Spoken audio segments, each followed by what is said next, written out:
Hey everybody, this is Perch, and I'm recording this video uh, with the knowledge that I believe in about a week and a half or so we're going to get the final announcements about the absolute universe. And my question, all of it is, are they going to go absolute with no e at the end? Because that as we all know, I'm a drunk apparently, so of course that all happens. Uh, there's some YouTuber was did another like live stream that was going off on me again. Why do you do this? Honestly, it's a legit question. So if anybody wants to go answer that one, by all means, you get lower hits. I've got a person who goes and tracks this shit. You get lower hits than you do it. I've told you before, I'm a terrible opponent. Now I'm not saying I'm immune from criticism. Go nuts if you want to, but you're just killing yourself. Anyway, apparently I'm a drunk. So there you go. Anyway, I hope they go absolute though, absolute DC. Anyway, and by the way, you gotta remember that DC's used the absolute terminology before, right? I mean, this isn't a new thing.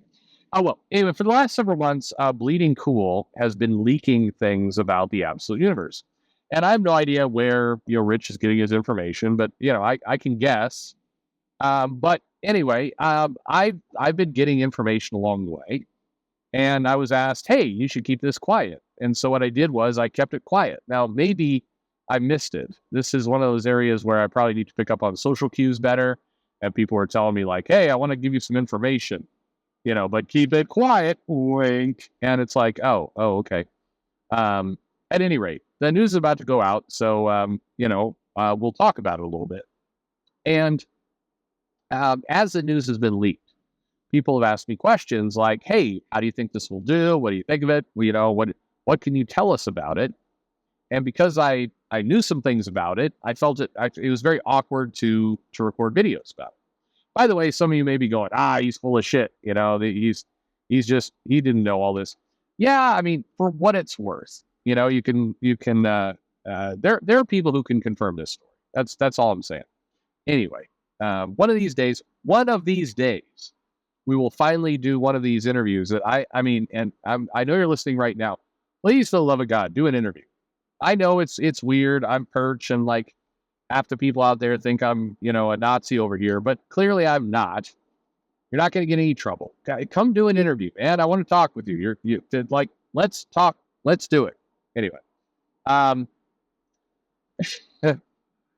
of these days we'll do this interview, and we can get confirmation then. How's that? We'll do it then. Anyway.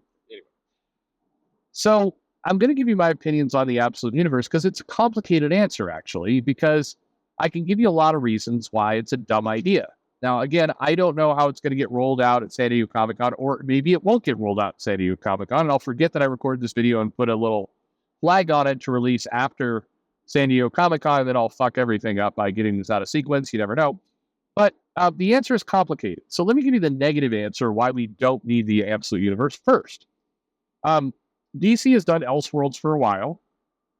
The multiverse stuff is kind of played out.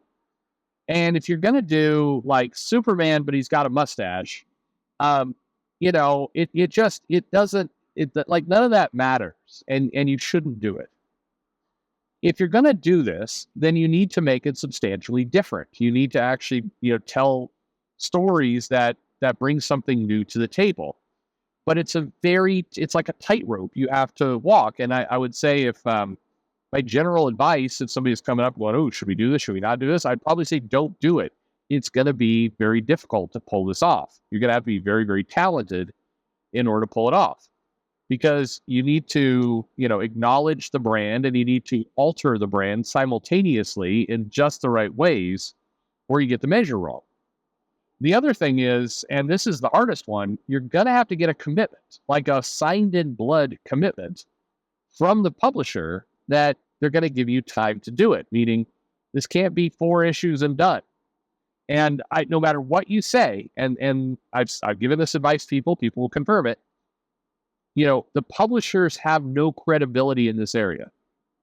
What I mean by that is, for years now, mainly Marvel, but DC a little bit, has been doing the launching a bold new ongoing title. And then 4 issues later, it's like, this was always a miniseries. Well, what? You thought it was ongoing? Don't know why you would have believed that. It was always a miniseries.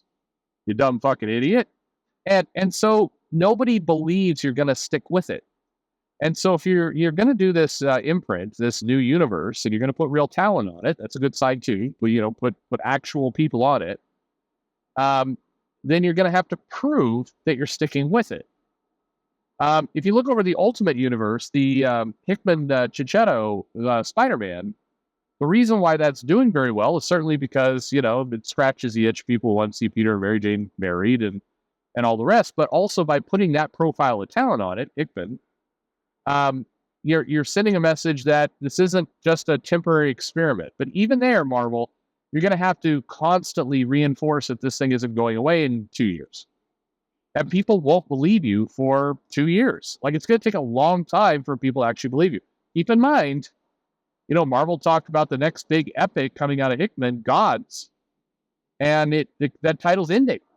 It's over. It's like, it's not an ongoing series, even though it was kind of confusing how it was built. It was definitely built as some big new, thing that Hickman was open up for the Marvel Universe. Turned out limited series, and I'm going to be rude here, doesn't really matter in the grand scheme of things. So if, for DC and for the creators involved, you have to prove that you're in it. And so now I get to maybe the spoilery stuff. One of the things that give me some confidence that this thing can work is that I've been reassured 800 different ways that no, we're in it.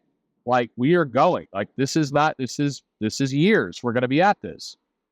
And if so, and the publisher sticks by that, your odds of being successful double.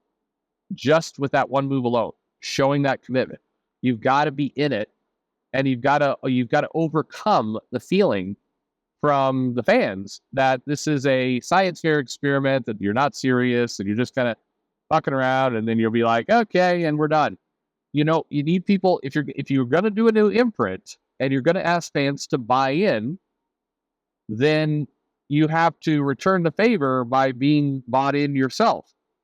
So that almost the most important thing for retailers and for comic readers is to convince people and to prove to people that this is not a fad or a blip. This is a commitment. Big capital C commitment.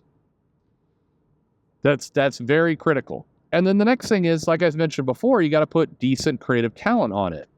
And here's where, as it has been leaked, and it is true. You got Scott Snyder, you have Jason Aaron on this, you got Al Ewing involved. You have Kelly Thompson in there. I'm not as big a fan of Kelly Thompson, and people get after me for stuff like that. But look, I mean, love it or hate it, you know where you stand with me. I'm not a fan of Kelly Thompson's work. I hope it's a great title. I hope that everything is a great title. I'm not a fan of Steve Orlando. When I see a Steve Orlando book get announced, I'm like, man, I hope it's good. And I mean it, like, from my heart. I hope it's good every single time. There's very, very few creators that I have gone full black pill on, and I'm just like, you know what? I don't hope it's good. Fuck it. I hope it dies immediately, of a quick death. But you guys have been on this channel, or for those of you listening for a long time, I've made I've poked every different kind of fun at Steve Orlando, and to his credit, and I'm going to briefly break kayfabe here, he's played along. It's like wrestling ribbing at this point between us, and I will give that guy shit until the end of time, and I always hope that his books will be good, and one day I hope they are. I love you, Steve. Well, not really. Anyway, so, but you put Scott Snyder on this thing, for example, and he's on this new Batman book. And unfortunately, the era of the writer does have to be matched with a strong creative person who can bring that vision home. And Snyder's done a bunch of kind of independent work and stuff I know he's been very proud of and loved, but he hasn't always had the top creative talents. He has some good people, but the creative vision doesn't always match his vision. I'll give you a weird one that many of you won't agree with, and it will put people in an awkward position. So nobody ever needs to mention this again, what I'm about to say. But the title that Snyder did for Comixology with Greg Capullo, the Demons kind of based title, Capullo is an amazing artist, and it's always a treat to see his work. I would have rather seen Sienkiewicz or Templesmith on that book, and I think it would have been a better book because I think the style would have matched up better. But that's just my opinion. You put Capullo and Snyder on. I mean, fuck. I would love to see Snyder and Capullo on Titans. Watching Capullo, who, I enjoyed the hell out of when he was on X-Force, and him on a team book again.